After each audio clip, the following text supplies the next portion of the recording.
Hi hello నమస్తే. నేను మీ Pratyusha. Welcome to PSR news. ముందుగా అందరికీ ఉగాది శుభాకాంక్షలు. ఉగాది అంటే యుగానికి ఆది అని అర్థం.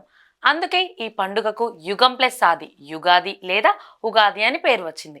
తెలుగు పంచాంగం ప్రకారం వచ్చే చైత్రశుద్ధ పాడ్యమి నాడు కృతయుగం ప్రారంభమైంది. కాబట్టి ఆనాటి నుంచి చైత్రశుద్ధ పాడ్యమి రోజున మనం ఉగాది జరుపుకుంటాం. కాలక్రమేణా అదే పండుగగా మారింది.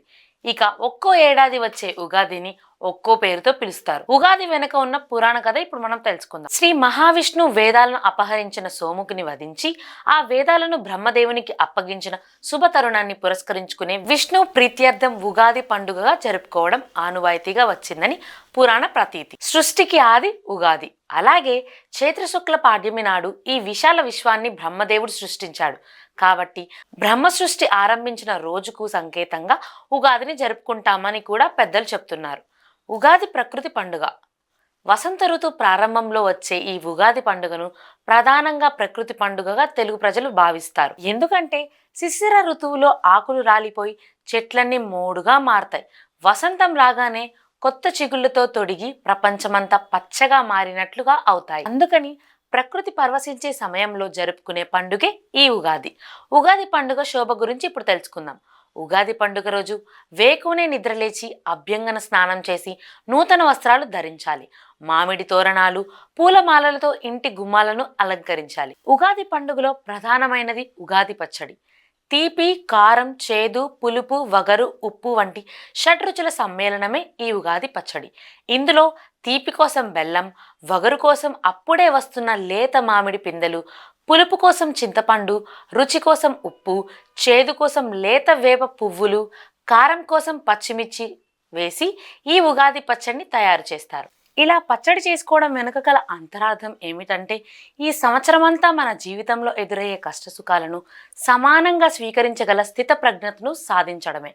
ఉగాది పచ్చడిని దేవుని వద్ద ఉంచి పూజ చేసి పిండి వంటలు వండి నైవేద్యాలు సమర్పించాలి. అనంతరం మొదటగా ఉగాది పచ్చడిని స్వీకరించాలి. ఉగాది పచ్చడిలోని శాస్త్రీయత మన పండుగలు, ఆచారాలు, సాంప్రదాయాల వెనుక ఎంతో శాస్త్రీయత దాగి ఉంటుంది. ఆరోగ్యం పరంగా చూస్తే వసంత ఋతు ప్రారంభంలో వచ్చే కొన్ని రకాల వ్యాధులకు విరుగుడు ఈ వేప పువ్వు వేసి చేసిన ఉగాది పచ్చడి. వసంతానికి శోభనిచ్చే కోకిల గానం, మామిడి చెట్టుకు కొత్తగా వస్తున్న మామి చిగురులు తిని కమ్మగా గానం చేసే కోయిల గానం వసంత ఋతువు ఆరంభాన్ని తెలుపుతుంది. ఇక ఉగాది సాయంత్రం తెలుగు రాష్ట్రాల్లోని అన్ని ఆలయాల్లో పంచాంగ శ్రవణం కన్నుల పండుగగా జరుగుతుంది. పంచాంగ శ్రవణం ద్వారా నూతన సంవత్సరంలో గ్రహగతులు ఎలా ఉన్నాయి, దేశంలో పంటలు ఎలా పండుతాయి, వర్షాలు ఎలా కురుస్తాయి, దేశంలో యుద్ధాలు వంటి జరిగే అవకాశాలు ఉన్నాయా అనే అంశాలను తెలుసుకోగలుగుతాం.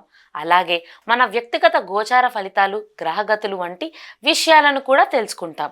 ఇలా తెలుసుకోవడం వలన ఏవైనా గ్రహాలకు పరిహారం చేయాల్సి వచ్చినా ముందుగా చేయించుకోవడం వలన గ్రహగతుల వలన కలిగే బాధ నుంచి ఉపశమనం పొందవచ్చు. ఆకట్టుకునే కవి సమ్మేళనం మన తెలుగు రాష్ట్రాల్లో ఉగాది పండుగ రోజు సాయంత్రం కవి సమ్మేళనం అద్భుతంగా జరుగుతుంది. ఈ రోజున కవులను, పండితులను ప్రభుత్వం వారు తగు రీతిలో సత్కరిస్తారు. ఇక అష్టావదనం, శతావదనం, సహస్రవదనం వంటి కార్యక్రమాలు కూడా కన్నుల పండుగ, వినుల విందుగా జరుగుతాయి. శ్రీనివాసుని సన్నిధిలో కొలువు తిరుమల శ్రీనివాసుని ఆలయంలో ఈరోజు ఉగాది కొలువును ప్రత్యేకంగా నిర్వహిస్తారు. పండుగలు, సాంప్రదాయాలు మర్చిపోవద్దు. పండుగలు మన సాంస్కృతిక సాంప్రదాయాలకు ప్రతీకలు. అంతేకాదు పండుగ 10 గండాలను పోగొడుతుందని పెద్దలు అంటూ ఉంటారు. మనకు ఉన్నంతలో ప్రతి పండుగను సాంప్రదాయబద్ధంగా జరుపుకోవడం ద్వారా మన పిల్లలకు ఏ పండుగ ఎలా జరుపుకుంటారో తెలుస్తుంది. తద్వారా మన భావి తరాలకు మన సంస్కృతి సాంప్రదాయాలను భద్రంగా అందించిన వాళ్ళం అవుతాం. చివరిగా అందరికీ శ్రీ విశ్వవాస సంవత్సరం ఉగాది శుభాకాంక్షలు. చూశారు కదా, ఇలాంటి పండుగల గురించి మనం ఇంకా ఎన్నో తెలుసుకుందాం. అంతవరకు చూస్తూనే ఉండండి పిఎస్ఆర్ న్యూస్.